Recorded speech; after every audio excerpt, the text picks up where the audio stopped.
Hello and welcome to another episode of the Backdoor Cup podcast. We had a lot to talk about this week. We had Armagh and Donegal yesterday, which was obviously very eventful. We touched on the good aspects of playing that game and then what didn't go so good as well.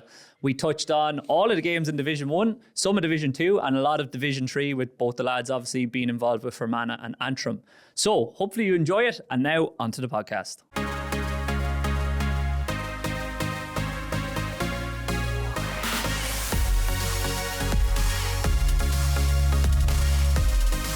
Lads, welcome back to another episode of the Backdoor Cut podcast. Dara, your page did again from far away from Fermanagh. You're not too happy today though, losing out by 2 points yesterday down in Clare. How's the body and how's the head this morning?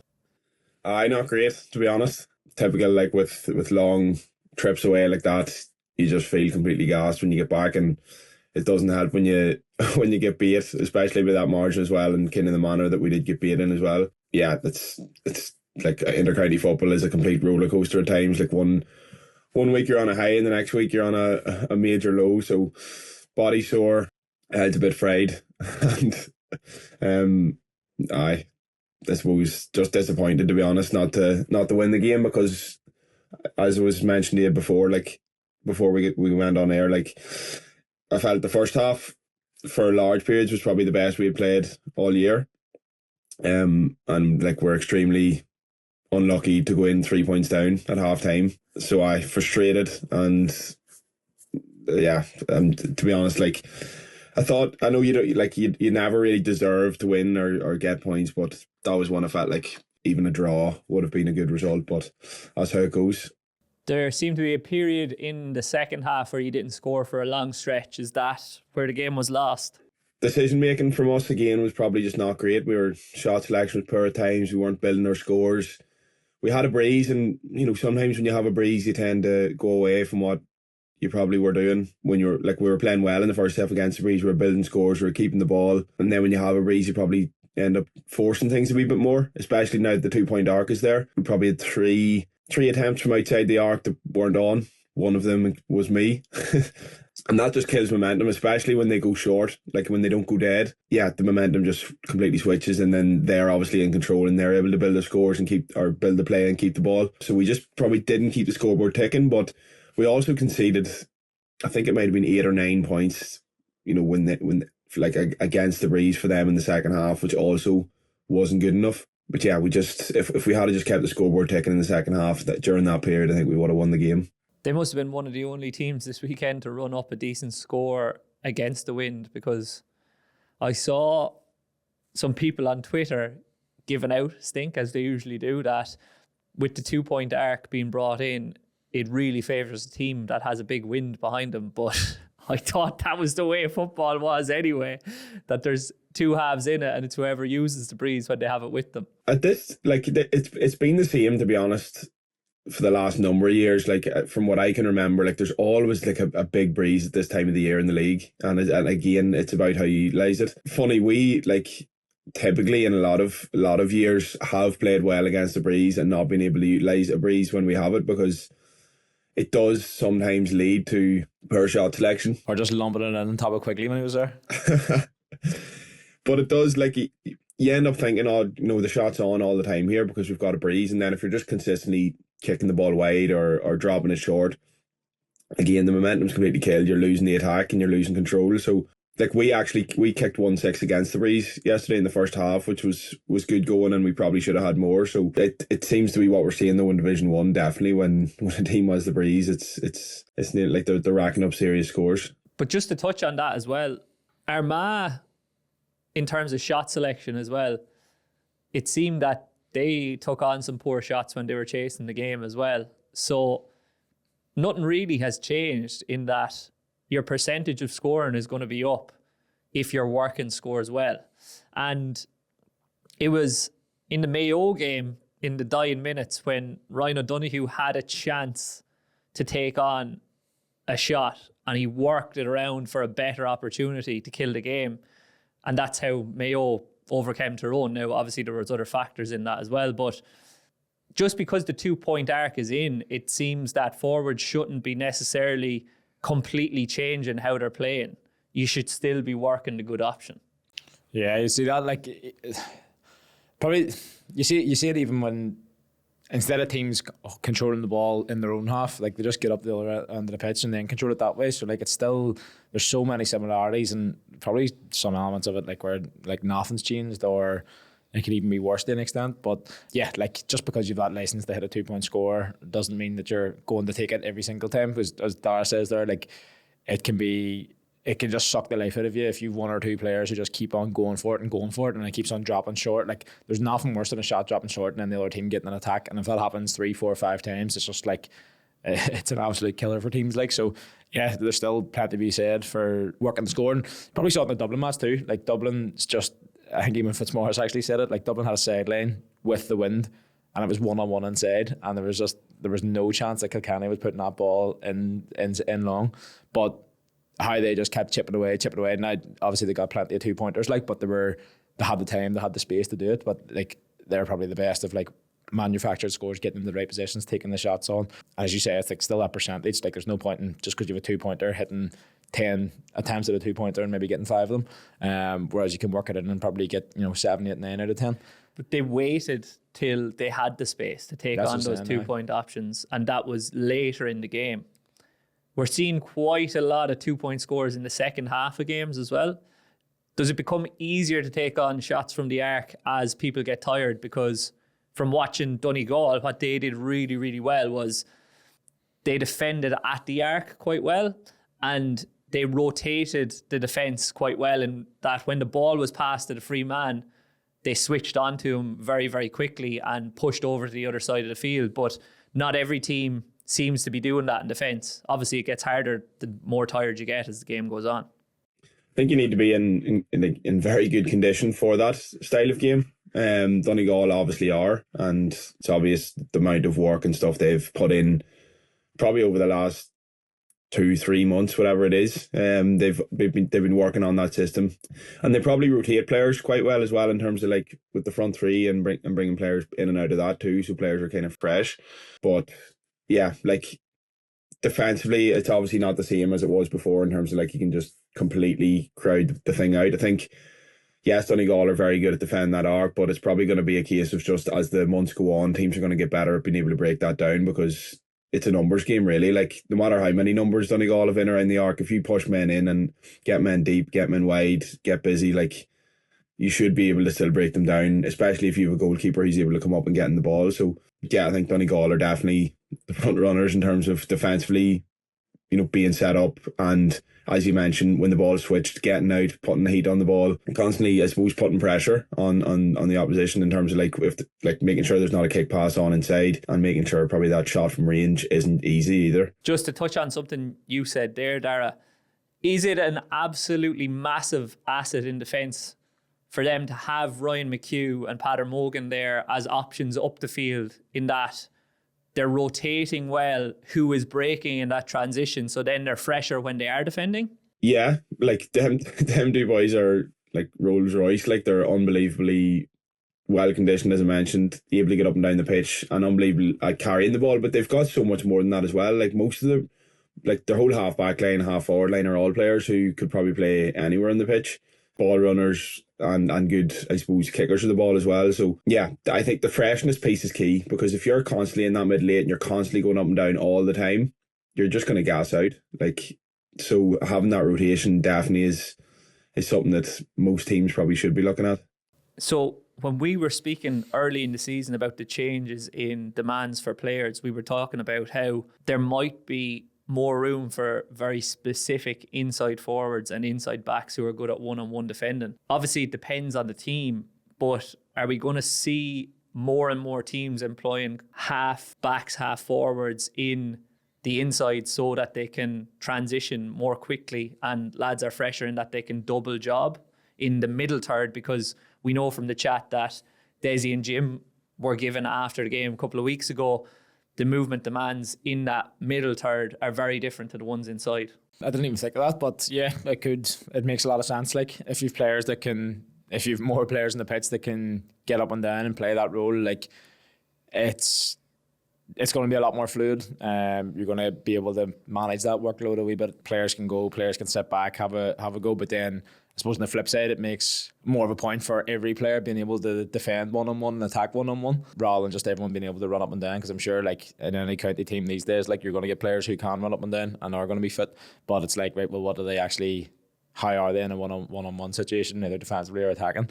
Probably the way things are going, we probably haven't seen an awful lot of like sort of one-on-one. There's still very much that the defensive side of it. You're tracking back, you're getting into the arc, you're using like the arc on the 45 to start the press, and then it's maybe the men inside are one-on-one. But then even those men inside, they're rotating around. They're maybe going in for a run. They're coming back out. They're maybe following the man. So bar maybe 2 players, there's probably not that many players who are actually man marking one-on-one. You just kind of, it's just the way the game's going. You are getting caught on it. It just kind of depends what way it goes. So yeah, you need to be able to do everything. But I suppose if you're just getting runners in, they still need to be able to defend and attack. Like, both of you lads don't fall under this umbrella, but there probably is scope for 1 or 2, maybe. I'm asking the question here. Complete scorers, like someone that just gets the ball and is a game breaker, just somebody that when they get it, they're probably going to score. How many of them can you afford in a team at the moment? It depends. Like, yeah, probably 1 or 2, as you say there. Like, because just the way the game goes, like naturally you're tracking, or if the ball's coming out, even from an attacking standpoint too, like because you're man to man in the back line, or in when you're attacking and they've got the ball in their back line, you're man to man, so everyone needs to be switched on and working. So you can't really afford to be carrying anyone that's not working. Not saying that all scorers aren't workers, like, but that everyone needs to be working there. So yeah, if you've 2 boys there that aren't willing to do that work, like, you're going to get caught out and the ball's going to get it easy. The reason I asked the question is obviously at the start of the season we didn't know if Conor McManus was going to come back, and a lot of the speculation from the media was that he could play this new game quite easily if he just stayed on the inside and then came out, received the ball and kicked balls on the loop. And then the king is back, and I'm not talking about David Clifford. Michael Murphy obviously back yesterday. 2 points. He was double jobbing though. He was coming out the field for the kickouts and he was being an option off the shoulder for shots inside. It'll be interesting to see going forward, even though he didn't look out of place, if he will play full games or if he will come on as a finisher. Yeah. You would imagine from what I've seen, the pace of it, the intensity of it, like obviously he's unbelievably skilled. I know even probably his last couple of years at Donegal, he was double job and he was out in the middle, and then he was sort of drifting inside, and he just had to do a lot there. But yeah, it makes sense. Like, he's an absolute lump of a man. Like, if he's out around that middle of the park, like the amount of kickouts that are just being boomed long, if he's near them, and then he's inside as well, like we all know he can kick serious scores. I would imagine that he'll be more of a finisher, or else play maybe 40 minutes and then someone sort of comes in fresh. But no, it'll be interesting to see what way it goes. Because Armagh kind of showed us last year with Soupy Campbell how important having people to come on to finish the game, attack at pace when people are getting tired is, as well as Dublin to a lesser extent. And then we saw in the Dublin-Kerry game at the weekend what an asset it is to have lads coming in fresh off the bench that aren't off the pace whatsoever. And Dublin have bucket loads of them. Are we moving to a stage where we almost will be holding back some players from starting because that second half is so important? Dara? I don't think a massive amount is going to change, to be honest. I think you play your best players from the start, and like the best teams in Ireland, the Division 1 teams, are going to have players on the bench of high quality regardless. Do you know what I mean? Like, they're going to have 3 top quality inside forwards, and they're going to have probably another 2 or 3 on the bench, and that's just it.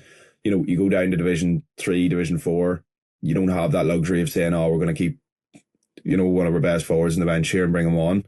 In terms of Michael Murphy, I think he's too much of a leader to leave him on the bench. Like, eventually when he gets up to the pace of the game, he's going to start, I think, and he's going to be there, and he's going to be driving things on the pitch for 70 minutes, because as you mentioned, when you're playing inside, he only needs to cover 6 or 7k in the game if that's where he's playing, and he's coming out for kickouts. Sean Patton's putting the ball nearly in his far 45, so he doesn't even have to come out around the middle for his own kickouts. But yeah, I think, just to go back in that question, like, the top teams will have finishers regardless. So did we see, obviously, Michael Murphy, Aidan O'Shea and Finnerty as well, these lads coming in off the bench just because they're just back and they're trying to just give them minutes and ease them back into it? Yeah, like that, 100%. Like Michael Murphy, I think he did his hamstring at the start of the year, so they're obviously being very careful, and managers are getting very, obviously, that they're aware of how much load is being placed in the bodies at the minute, and how many, and probably the number of hamstring injuries that are occurring compared to previous years. So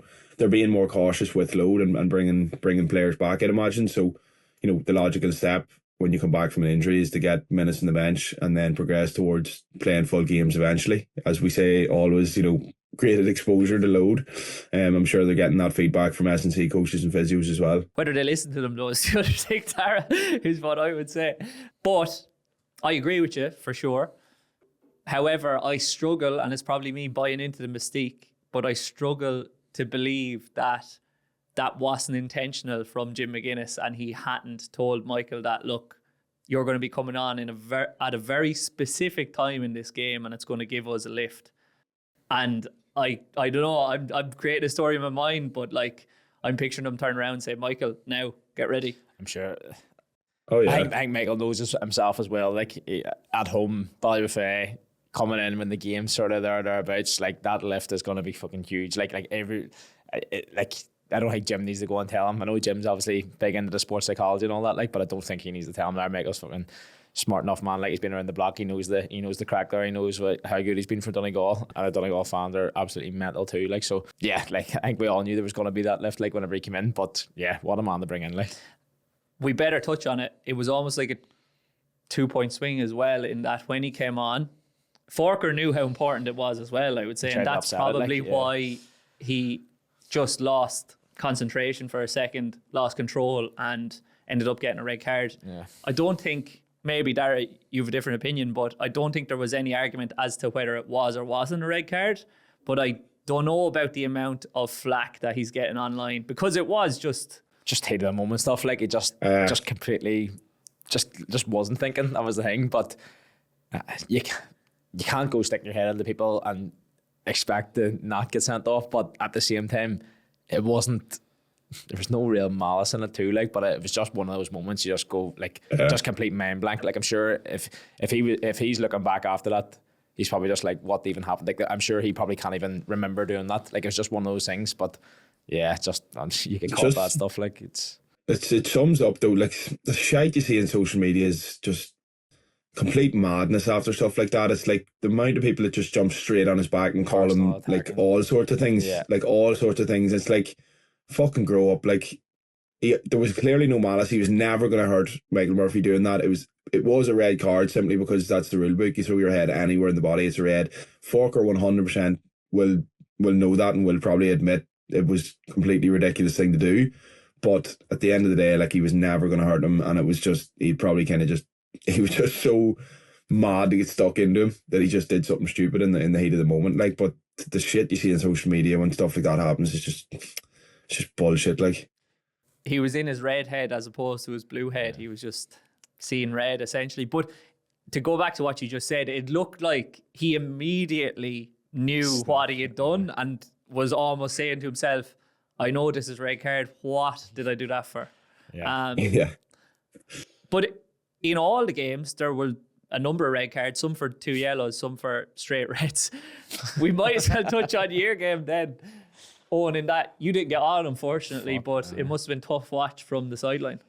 Aye, like, just frustrating too, because like we were right in the game up until even after the first red card. Like, last year against Clare, we got a red card towards the end of the first half, and second half we completely dominated the game and probably could have won the game. So like, we're not, you don't want to say you're getting used to getting sent off, like, but like you know you have it in you to still perform and still work and still try and get a result. But then when the second one, it was just like, that's, when you've 15 on 13, like, it's, although even when awfully we're attacking, then it's still man on man, but it's like whenever we commit men forward and we're maybe exposed at the back then, because we only had to keep one either up or back then. So we were committing men forward to try and make it a level playing field. But then, sure, whenever the ball's getting turned over, one kick pass, and then they've 3-on-1, and our keeper scrambling back too. Like, and then that's where they got 2 goals and a couple of points from that. Like, and then that's just the game out of sight from there. But yeah, you can't be getting 2 men sent off and expect to win a game. Like, I saw some Discord on Twitter as well. I should probably stay off Twitter, I think, lads. But around how red cards and black cards are now devalued because of the 3-up rule. But I think it might seem that way in the immediate aftermath, in that it's still 12v11, but it's the fact that you get tired so quickly. That's it. Like your workload, again, you're trying to do a couple of different jobs as we were chatting about. And then kickouts is the big one. Like you've 2 less men. Kickouts are hard enough to try and win at the minute, never mind with two less men. And we were chatting about it, I think last week or one of the last episodes, where literally that ball goes up, you're just like, that ball's getting broke down. And if you don't have numbers or bodies in around the break, like you're not, like percentage is just going to say you're not going to win that break. Like, and then even the presses are good, but when you've 15 men pressing 13 men too, like it's just, you're not getting a short out there. So yeah, it hinders you in plenty of ways. Like, but even in the past with the previous rule book, you could still defend 14v14. It was just the fact that you weren't leaving someone up in the other half of the field. So nothing has really changed that much, Darragh, or maybe I'm wrong. What did you say there? When there was red cards in the past, you just dropped everybody back and you left nobody in the opposition half. So realistically, nothing has changed that much in that you're still defending 12v11, but you're leaving 1-2 up, and then you have to break at pace, so you are getting tired, as Owen said. So there are still gaps undefended. But it's in... Nothing's changed defensively, but what happens, as Owen said, is like they have 2 attackers or 3 attackers to maybe 1 or 2 defenders in the opposite. So if you turn the ball over and don't put it dead, it's nearly a guaranteed goal or point, which, you know, either you leave a few defenders back there and attack with like 1 or 2 less, which is going to be extremely difficult. So they're like, that's a change in itself. Probably that if you attack with 1 less, it's going to be a lot more difficult, and then you're obviously more open to conceding goals. Is probably the biggest one, really, as Antrim probably seen yesterday. I don't know if that's a slight or not. Right. So red cards and black cards still bad, basically. You're still getting a slap in the wrist in the team meeting. Yeah. But then somebody got a black card at the weekend. Was it Meath? Meath got a black card in the down game. But as I was just saying at the start of this, like when you cross the halfway line, you have the keeper up. It's just back to normal again. And it's just you see teams just going from side to side there. Like Meath were in no hurry. I think the game is maybe level or maybe a point or 2 up, and they're just going from side to side, just running instead of keeping it in their own half, they're just getting up across the halfway line, and then they've got the extra man up with the keeper coming. So it's just, like you're just moving it around. That's one thing that we're going to see a lot more of if there are black cards or red cards, like depending if you're in control, but especially if you get a black card in the first half, like you're in no rush. Like it's almost like rugby. It's like just see it out here, like manage this period here until we can, until we'll have to get someone back on. But yeah, like you're just going to see players getting up into the other side of the half, get the keeper involved, and then it's just across and across. Like no need to go forward, run the clock down until you get your back up to 15. Like I don't want to spend the whole podcast talking about the rules and refereeing, but I do want to ask you, because it seemed that there were quite a lot of cards in big games this weekend. Have you found in the first 3 rounds that the refs have potentially been harsher or sterner because of the new rules implementation potentially, and they want you all to adapt quickly? Darragh? Yeah, on certain rules, but again, you would question consistency at times. I felt yesterday a few times like it wasn't as stern as it should have been. Especially there was one occasion in the black card, it was a blatant black card, and it was just kind of overlooked. So it's all, to be fair, there's always going to be an issue. Consistency in terms of like across the board, every single referee completely abiding by them exactly. But yeah, I did feel that in the first couple of rounds that it probably was. It's a case of just being strict now so that players learn faster, and it nearly like a lot of them will just rule themselves like after a while in terms of like keeping 3 up and stuff like that, and then discipline, like players will just become more disciplined over time if you're strict early on. So yeah, that'll figure itself out. We'll touch on your division for a little bit, but Kildare are absolutely flying, as we saw from their result. But Laois seem to be looking strong as well. Obviously, you've played Kildare already, Darragh, but you'll have Laois coming up. Have you seen that footage yet? Have you talked about that, or is it all just next game? Oh, like you don't have time to be focusing on games ahead. Like, you see highlights and stuff of the games. I haven't actually seen much of Laois at all, to be honest. But yeah, they seem to be flying, and I think it's Mark Barry. Mark Barry has racked up ridiculous tallies in the first couple of games. So yeah, there's a few teams going well. Obviously, Offaly I think they've won 3 out of 3 now. Yeah.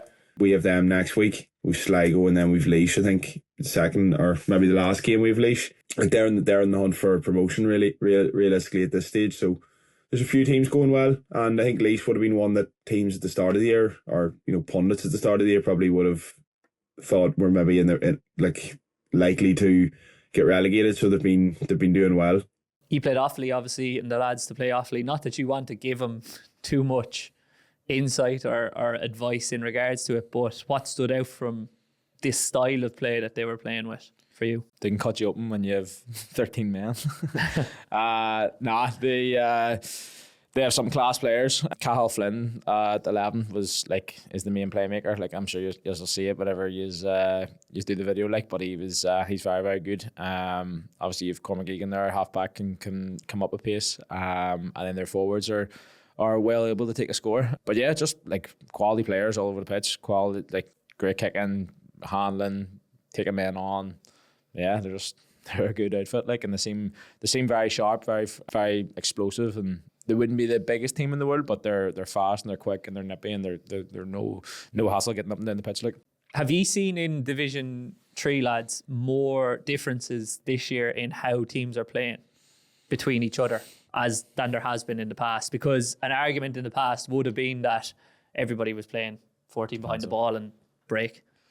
I don't know. I think everyone's playing the same now. Same way. To be honest, you're still getting everyone behind the ball. As many everyone's getting everyone behind the ball. Everyone's trying to protect the arc. Some teams are doing it better than others. Decision making is probably the big thing. That's the differences between teams in terms of what's letting teams down. Execution as well. Every team's trying to squeeze the kick out with basically zonal marking, forcing it to go long. So most teams are playing similar styles of football, to be totally honest, from what I can see anyway. I would see differences in Division 1 though. Maybe you'll disagree, but there's clear differences between teams in what we spoke about earlier, in their intent to take on those 2-point scores, hold on to the ball in attack versus transition and try and break at pace with runners. And then the major difference that I saw, obviously, yesterday was in the way Armagh and Donegal defended. Armagh seemed to be very zonal, and this is your area, you stick to that and you defend that. Whereas Donegal were shifting with the play and kind of saying, well, we're going to leave this side of the field because the ball's over here, and we're going to put so much pressure on you here, you're not going to be able to kick it over there. That's it. Like when you are going for that, we are sort of shifting across and sort of following the ball. There has to be pressure on the ball. If you're stepping back and you're not aggressively attacking the ball or pressing out, that ball gets popped around the other side, and it's like a handy enough score over the other side. You create that overload. So you have to be almost anticipating where the next ball is going to come from, and you have to be sort of stepping out, getting the pressure on the kicker. But then also, if you're pressing the ball over here and there's a man out on the point, the next person has to be sort of stepping out and ready to. But then that creates the space inside where there's maybe that pop over the top. But it's just, yeah, it's everyone has to be on the same wavelength there. But as you said about Division 1, a lot of them working the score and holding on to it. That's probably what we've seen in the last couple of years, is how important possession is, how much giving the ball away or turning the ball over or dropping the ball short can punish you up the other end. So I think they're just so well tuned that they've been operating that level. They know how ruthless it can be, that they're just used to doing that from the last whatever number of years they've been there. Why is there such a difference then between the games in terms of scoring? Is it just because of efficiency, or is it not something to do with how they're playing? Because it seems like from watching Mayo, they are getting a couple of 2-pointers, but they're less focused on getting those than working a score inside than, say, Galway were at the weekend. Yeah. I think I don't know. And Armagh went for a number of 2-pointers at the weekend as well that they didn't get. But then they got them the last 3 games. Before, exactly. They scored 123 or something against Tyrone. There's they have the players there to do it. They're going to back themselves. Just you can obviously have an off. Obviously, the further out it is, there's a few more things start to come into play. But when you have the players there, they're going to back themselves. And I'm sure next week, whenever I see them, they'll probably still be taking them shots on, like, because they know they have it in them. Are all the teams adapting then their styles of play still, Dara? Because obviously we spoke about in round one how Galway took on 1 2-pointer early on, missed it, and then didn't take on another one till early in the second half. Obviously the wind is a huge factor, but they seem to be now using Shane Walsh in a different way, in that he's just roaming the arc, giving the ball, and then let him create something for himself. Yeah, well, teams are just figuring out probably what worked and what hasn't worked. A big part of it is like if you're playing with Galway and you've got Shane Walsh, like a lot of your game plan logically should be revolving around getting that man the ball, because he's fresh as well. Probably watching that second half against Derry, they probably didn't do that enough in the second half. Obviously, the first half he was outrageous and with a breeze. Like the tools that the Division 1 teams probably have are probably better than teams in lower divisions as well, and that's probably feeding into the 2-point score a wee bit more in terms of just the quality of the shot is better. Yeah, teams are obviously figuring it out, you know, getting their best players on the ball around that arc and trying to get into the dangerous positions, because obviously there is a wee bit more space now. And it's, to be honest, like you can have, you know, all the best players that you want in that front three, but if the other men aren't being effective in terms of where they're positioning themselves within that 45 as well, it's going to be difficult to create that space. So a large amount of it does come down to the other players and what they're doing as well.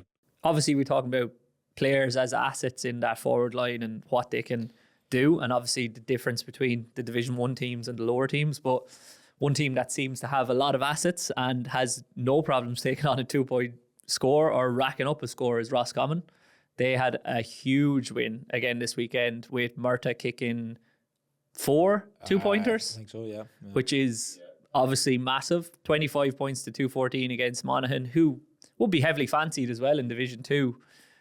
Is the reason that Roscommon are flying high or playing so well either one, because they have so many strong forwards and that potentially has been where their strength has lied in the last few years, potentially not as strong at the back, or is it 2, simply because they should be in Division 1? There's an element of that, like, but then, you know, against Monaghan too. Monaghan have been in Division 1 for I don't know how many years. Like, they were maybe one of the longest standing teams in Division 1 there for.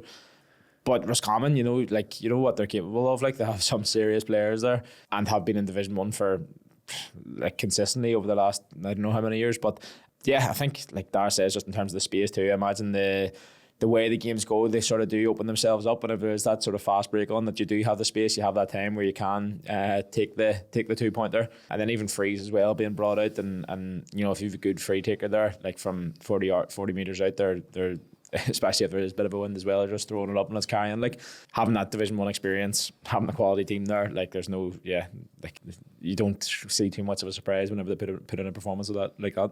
Dara? Yeah, like I think obviously Davy Burke's been over them now for a good few years, and they seem to be well bought into that, and they seem to be improving just all the time. I think a big part of it as well is like they've got so many shooters like in the squad. Like if you look at their first 15 and then you look at their bench, you've probably got like 7, 8 like high quality forwards that could play in that front three. And from what I can see, they seem to be having like 5 or 6 of them on the pitch in the last 20 minutes of the game, and so like a few of them are obviously well capable of doing the dog work as well, so that when they do break or when they do get up there, they've got so many different options for that 2-point score or that 1-point score, whatever it is. There also seems to be like a gale force wind in Roscommon every single time they play, and they've just mastered it. We're going to have to figure out the wind situation, I think, lads, because as you said to me, Musk's just creating the wind. 4G, 5G. Yeah. But a lot of the games looked dead and buried, and then teams are coming back. That's obviously a benefit of the new rules, as well as a benefit of there being 2 halves in a game and being strong winds. Was it always this way though? Were teams not able to suck the life out of a game if they had a big lead in the league early on in the last few years? Probably.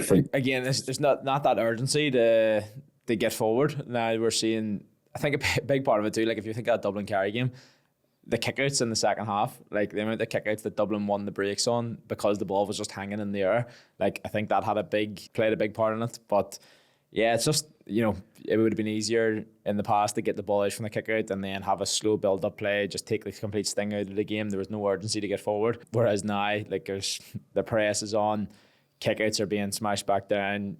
It's harder to get the ball. Can't give it to the ball. keeper. You can't give it to the keeper. The ball has to travel a certain distance. So yeah, it's like there's so many more factors that are coming in. Kickouts are a massive one. Like the fact that you can't really go short and you can't give the keeper the ball, so the ball nearly has to go long. And then if you have a breeze, it's going very long.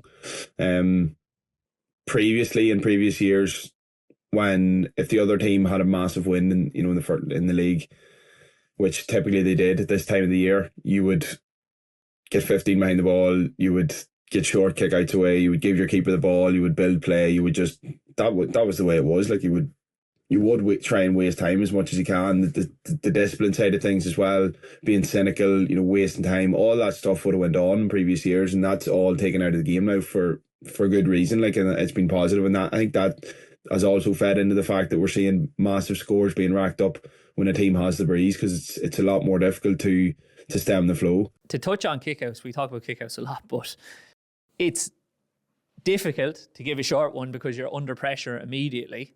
However, if you have the ability to get that ball, get the opposition to press you and then beat the press, there's obviously going to be scoring opportunities off the back of it. It might be a lot further down the line, but will we see a team try to bait the opposition into biting with short kickouts maybe in the next few years and back themselves to work it out like they would in, say, soccer? Yeah, 100%. Like there's going to be different stages in the game where you can get one away, and then that makes the other team start to think, right, well, how are we going to press this? Are we going to, like, maybe even, there's an element of can we concede the short and then get the press on from there, like clip it out to the cornerback or whatever. But yeah, like if whoever can start mixing it up, like we haven't seen too many tactics from the kickouts yet, but maybe I don't know. I suppose it depends on what way the other team are setting up as well. Like a lot of the time we're seeing either 3 or 4 in the front, 3 or 4 in the middle, and it's a lot harder then when you're going for that zonal press to clip it into space or clip it out. But there's still pockets there. But again, then that's up to the keeper. Like how accurate can they be? Can they drill that sort of ball where it's literally just at head height and it's out to the man in space? It's on, but it needs to happen very quick. What would be interesting is like how a lot of times they were chatting about it again last night. It was 30 seconds there, but apparently now it's 20 seconds. Yeah. And keeper, like the speed of what kickouts are happening now is nowhere near as quick as what it was before. Probably because of the nature of them, that they are all just being lumped and going long. But then it's going to be interesting if someone can start getting them out short and maybe whenever teams aren't set up as quickly, like can we chip that out? So that could be something we may start seeing. So Owen's touched on there one thing that you need in order to do that, which is a keeper that is well capable of clipping that short one and being accurate. Is the other thing that you need players that are incredibly fast and fit to almost work the ball out through hand passes from that short kick out? Is that a very specific team that the team needs in order to do that, or is that too simplistic? I think every team should have. No, I think that's a good point. Like from what I've seen anyway, anytime we've got a ball away short, or like any team I've watched getting the ball away short, like the heat is coming on massively, and if you can't take your man on 1v1, you're in trouble. And not just one player, like you need 3-4 players being able to take their man on 1v1 and be an option and show energy. And again, your conditioning is key as well, because like a lot of the time defenders are tired, like you're fatigued after most plays. So to have that energy to go look for the short in the first place, get it, take your man on, have a man coming off your shoulder, like especially now, like the better teams are going to have players dogging it out in the forward line too, because they know they only have to dog it out for that player, whatever it is. Like they don't have to run back to past their halfway line. So yeah, I think like the risk is very high now for short kickouts. So you said there every team should have that, but you have to be almost faster and fitter than the opposition to do it. But what then is of more importance if you're going to play that style of game, Dara? Is it what you just said in the ability to beat them one-on-one? Do you need to have the capacity to be incredibly physical to take them on as a back? Or is speed of acceleration, change of direction more important in that instance? And then obviously your teammates running off the shoulder, that comes down to their speed and their conditioning and their tactical know-how. It's everything. I I think a big part of it is just having the energy and like you don't need to be a complete flying machine really. I think being able to take contact with the ball is probably one thing. And although you don't really, if you can, ideally you wouldn't be taking contact, but when a team's pressing up man v man, like you're gonna have to take your man on. A big thing, if you have even one or two players who are standing watching you during that, you're in trouble, because the other, like, if say for example if you're a fullback standing watching your cornerback trying to take his man on, and his full forward is going over to help, he's going to get the double up. So yeah, having that energy from everyone is key, and the ability to actually, like, I suppose, solo in contact, bounce in contact, take contact, accelerate out of it. Those kind of attributes are important. So we've touched on a lot of physical qualities there, but it's obviously for your teammates, they have to be psychologically switched on, and then it sounds like a lot like just work rate. Yeah, 100%. But that's the big thing. You probably saw in our game, we had John get isolated going out after receiving the kick out, going up that sideline, and then you've got 2-3 men around him, and we didn't have anyone supporting him. And I think he's got a goal from that. So yeah, you have to have the other lads. Yes, you might be able to take a man on, but you can't take on 3-4 men at county level, like, especially working away from your back line. So yeah, like there's work rate, there's speed, there's being strong in contact, backing yourself skills ways to take a man on, but a big part of it is the players around you as well. Like, so you didn't play this week, but obviously you want to get back in the team. What does training look like as a focus point for you in the next couple of weeks? Just literally back in the, like, nothing massively changes. After the match yesterday, we plenty of run to top up the distance that we didn't get. So yeah, just back in the training again this week. Gym session this evening when I get home. Team training tomorrow. Just obviously you have that extra wee bit of bite. You always are looking to bring that intensity, but you just have an extra wee bit of fuel to the fire there to almost like prove a point. That's why I'm asking, because I know you'll tick the boxes and do everything right. That's what you do anyway. But does it change psychologically for you that you didn't get on? Oh, psychologically, yeah. Like, you're fucking fuming, like, and you wanna come out and prove a point, like. But in training, then how do you use that?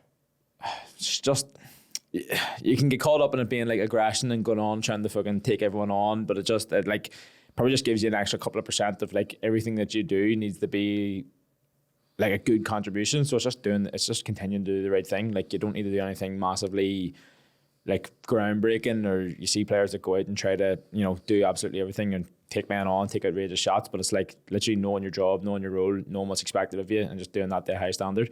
Making sure first touch is there, like, as simple as that. Like, being tighter on the man, not like as a defender, not letting them get space or get a shot away, get a couple of blocks in, that sort of thing. So it's just again just refreshing yourself of what your role is, but then you have like an extra 5% where you're just like, right, let's just step it up a wee level here. It's a very mature answer, Owen. Well done. Yeah, well, fucking plenty of experience. Dara, outside of the boots tomorrow night. Yeah, exactly. Try to prove a point. Yeah. Dara, you were playing in the middle again at the weekend, so the question that I'm wondering is, how's the body, and then what does the week look like for you? Body sore, head sore. Yeah, probably, like, to be honest, like, training tomorrow night, I don't even know if I will train. Probably will aim at Thursday, to be honest. Get a gym session in, get the body moving again today. Sauna, swim, a few walks, do a bit in the gym, bit of rehab.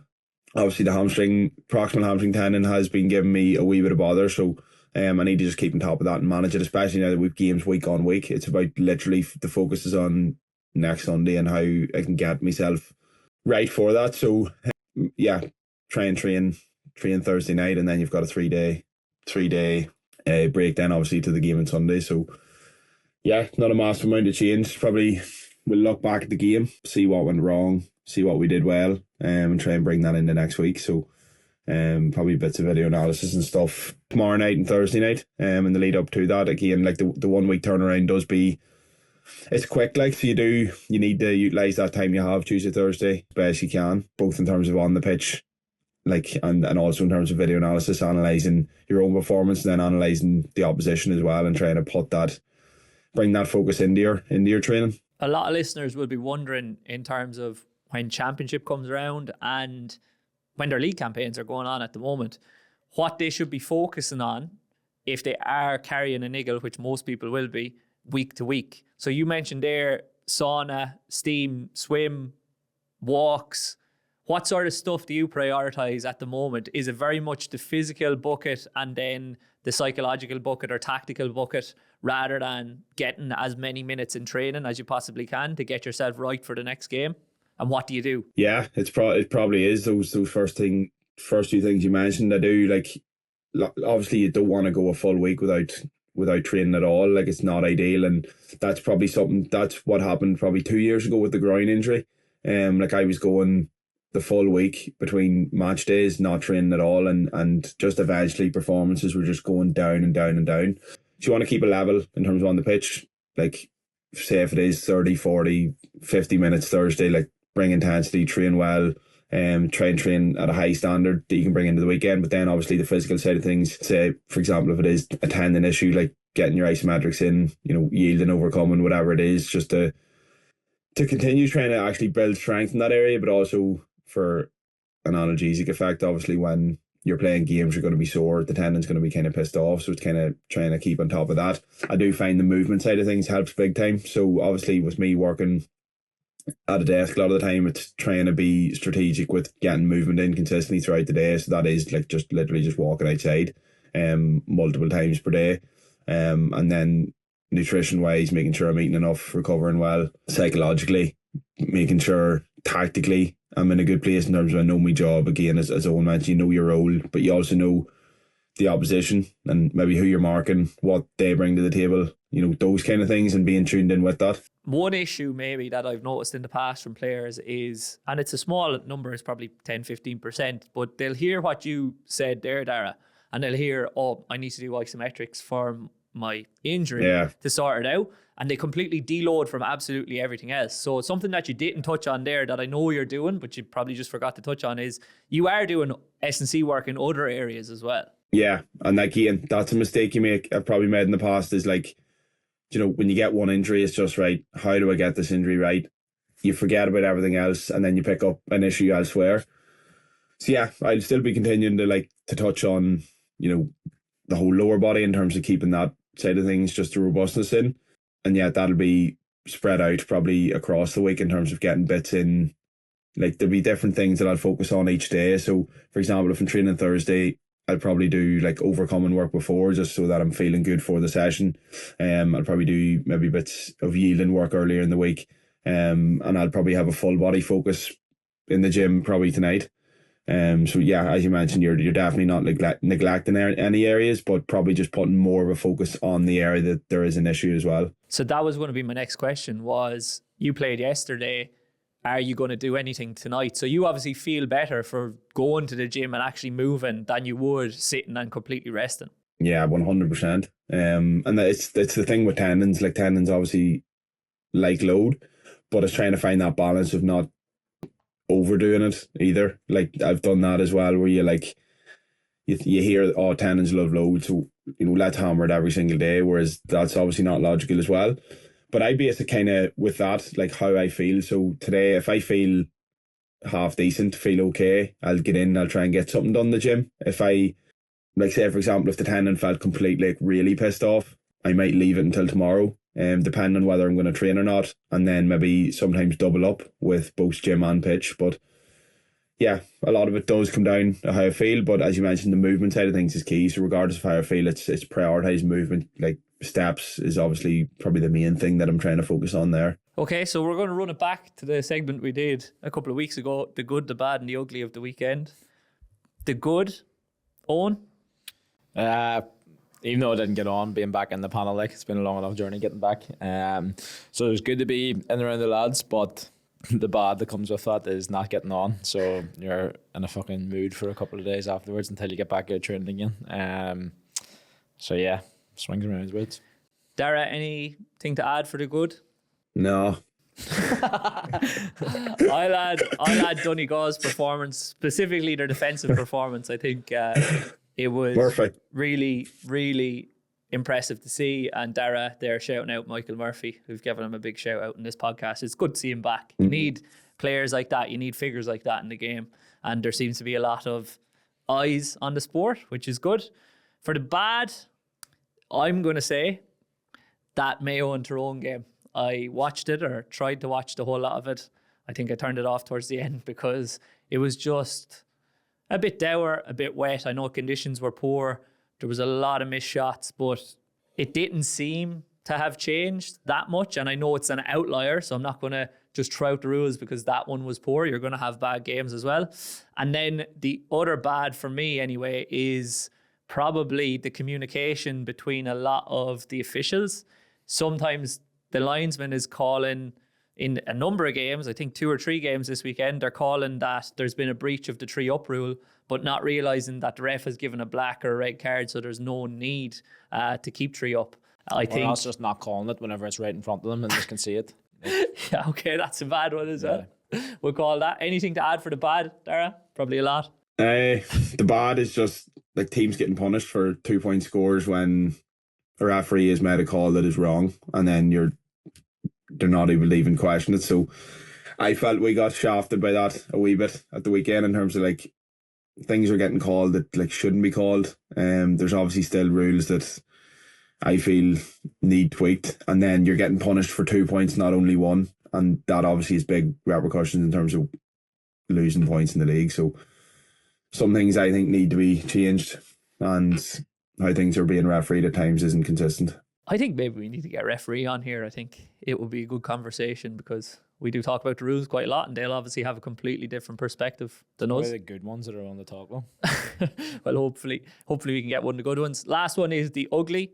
And I think a lot of people will think that we'll pick Aidan Forker for his headbutt, but I'm actually going to pick the discord around it and the abuse that he got. I think in this day and age where it's amateur sports people playing, like, it's great to praise the positives and whatnot, and we should do that. But I think the negative side of social media and the negative side of Irish GAA culture just has to stop. Like, you can't be going at personal attacks about people because of something that's happened on a pitch. That's again, it's just because it's in the spotlight, it's on TV, they're getting that sort of abuse. But yeah, like, it's just, I'd say all the people that are commenting too have played the game at some point, and like when you're in the middle of a game, just some things happen. You're just like, not trying to make excuses or anything for it, but like, there's just, if you know how things can go in sport, like all of us as players here, like, you can have moments where things just go like that, and you know, like, he knew himself, he'll be the first man to know that he probably done the wrong thing there, like, but yeah, you don't need the fucking personal attacks and all the shit that comes with it. Like,